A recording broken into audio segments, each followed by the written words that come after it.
Guys, so there is something that has been troubling my mind, for the longest time. We don't only worry about our female kids these days when it comes to being SA'd. We also worry about our male children.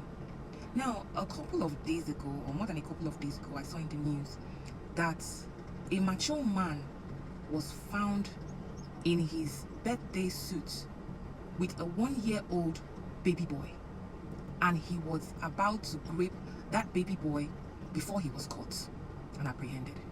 Can you imagine that? That even male children are not safe. Growing up, you think that, oh, it's only females that get raped. But today, even male kids, even male adults, even male teenagers are being raped. And this is unacceptable. Now, I have 3 tips on how to know when your children are being SA'd or raped in any way. The first one is that a child who was very bubbly before suddenly goes quiet. When your child goes quiet, please make sure you ask them questions. Are you okay? Did anybody touch you? What happened? Just try and be very, very attentive to your kids. Try to be vigilant, because these days I don't know what is happening. The second tip to find out if your children are being SA'd or raped is abnormal bleeding, where you find a 6-year-old or a 7-year-old girl or boy, 8-year-old, 9-year-old bleeding from their private parts for no reason.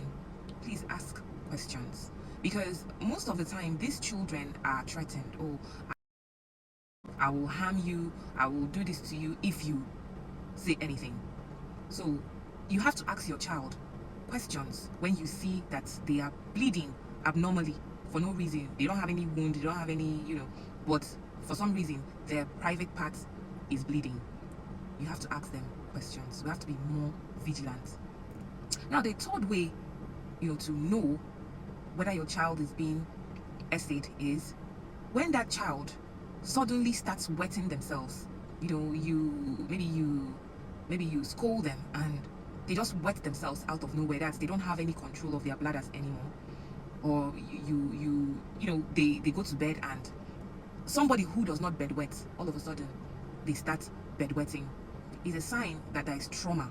It's a sign that they're not okay. So when this happens, ask questions to ascertain what really is the problem with that your child.